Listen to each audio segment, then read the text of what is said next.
People think sport hypnosis, it's all about making people do stupid things. Or athletes, I've heard this before, well, what can you do for me? Make me feel better? Well, yes. What happens is when you feel better, your mind is working better, your mind is working clearly. So the work that I do is not about you feeling better, it's about getting better results, which is going to build up your confidence, relax you. But it's also going to then start upsetting your opposition because of your results.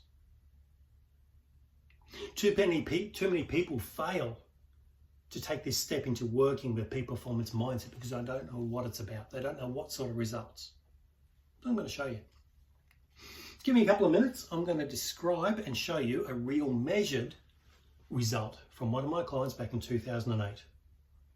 Now it seems like a long time ago, but this is good because it was measured in an event. Time. So, 400 meter hurdle. Okay, think about that on track. There's your track, 400 meters. Okay, there's your start finish line. He's crossing the finish line. The rest of the pack are about 5 meters behind, so you would already think he's got a decent advantage, correct? You look at the average size bedroom. Well, my office here is about 3.5 meters, which is what's that, 3, 5, 15 footish, something like that if you're into feet and inches. So this is what he's doing. So already number one in the country, under 17-year-old, 400 meter hurdles. So this is the result. Now, 56.5 seconds. That's what he was running when he first came to me. And he was connected through the coach. The coach phoned me up and said, can you work with this person because of? Sure. That was a previous personal best, remember? They might not have been running that personal best at that time. Now, this athlete was throwing up 2 days before an event. 2 days before an event, that nervous. And you would think, why would they already be nervous if they're already number one in the country, okay, and you're still young?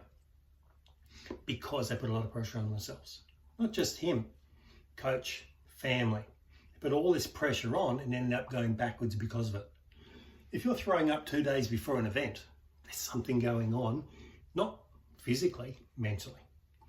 Mentally, your brain controls every thought, therefore every action. A lot of athletes would say, yeah, but why would I come to see someone like you? Make me feel better? Sure, you'll feel better. But there's also 3 different aspects that we work on. Now, with this athlete, 56.5 was their personal best at the time. So I worked with them 3 weeks before a national event, national championships. Now, I was fairly limited, so I worked on 3 things. Where do you want to go? Why do you want to be there? What's the end result? What are you aiming for? That you want this change about mentality. Could be the Olympics, could be a world champions, could be a premiership, whatever it might be. 2, so we got what you want to do, why you want to do it. Number 2 is setting up a peak performance state. Peak performance state is quite simple. You know when you've been in the zone as an athlete, it's the greatest experience you'll ever have. It's also the most frustrating because you spend the rest of your life trying to get back in that same state. Peak performance state, where do you want to go? Why do you want to go there? That's 2 sessions. The third one was managing the nerves and doubts and fears. Now, 3 sessions, each about a week apart. What sort of time difference do you think an athlete could achieve with focus, peak performance state, and managing the nerves and doubts and fears? 3 sessions, each about a week apart. If you spent 3 weeks additional training, not additional training, but if you spent 3 weeks training, what do you reckon you could drop this time by? 3 sessions we did, each about a week apart. Went to that national title, I was there for it.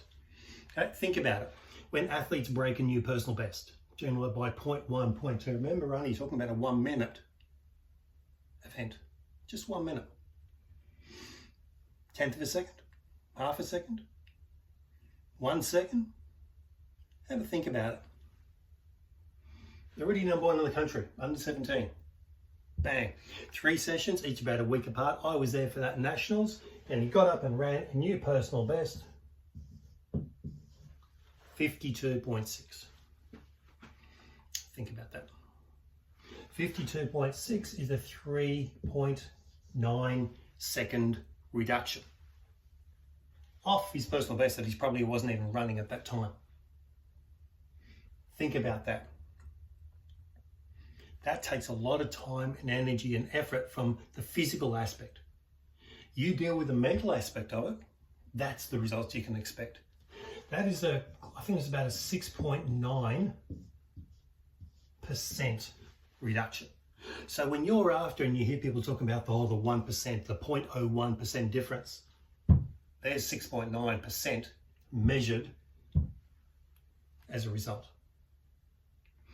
Let's go a little bit further. What does this look like on track? This is where it gets very interesting. You think that's good? Wait for this. If he's crossing the finish line there, the rest of the pack are 5 meters behind. How does that look? That extra 3, or the reduction of 3.9 seconds based on his average running speed, 27.6 meters ahead of where he was. 27 meters ahead of there, the rest of the pack were 5 meters behind. You would think that would be 32 meters, so 27 meters plus the original 5. But guess what? What happens is, and you've probably experienced as an athlete, if you're not performing well, you're judging yourself off others. Now, if everyone saw him doing so much better because they are, as they're turning the final bend, he's already way in front. So if he's turning the final bend, he's already way in front. The rest of the pack, the other 7 athletes out of the 8 on track, are going to be what? They're judging themselves. They're judging themselves off him. They're thinking, what am I doing? What am I not doing? Why is he so good? What are we doing? They tighten up. They don't want to get too embarrassed. They start spinning the wheels, running faster, losing all technique. They ended up losing because he won that national title 45 meters. You would think 27 meter gain plus the 5 meters already had, there's 32. How did he win by 45? Well, guess what? His opponents ended up going backwards by 13 meters because they lost focus on themselves. They lost their own technique. They were having their own mind games going on. You think about this for you in your sport.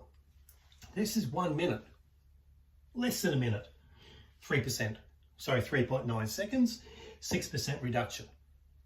Now, I'm not going to take all the credit because the coach has done this. The athlete has done it. What I do is work in harmony with coach, athlete, team, other supporting people, parents, to help you, the athlete, get incredible results. 48 world and Olympic champions to date I've worked with.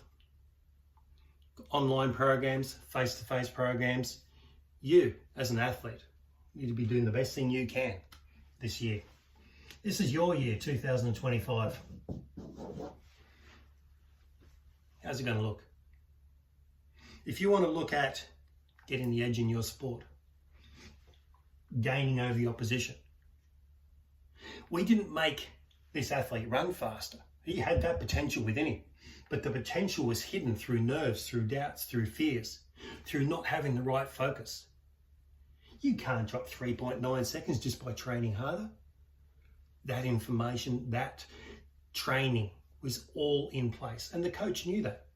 The coach said he could run 3 to 4 to 5 seconds faster, but he was being held back by the nerves, the doubts and fears. Love to have a chat with you. Look at the links underneath. Online program, face-to-face programs, whatever you like. Team programs. Give me a call.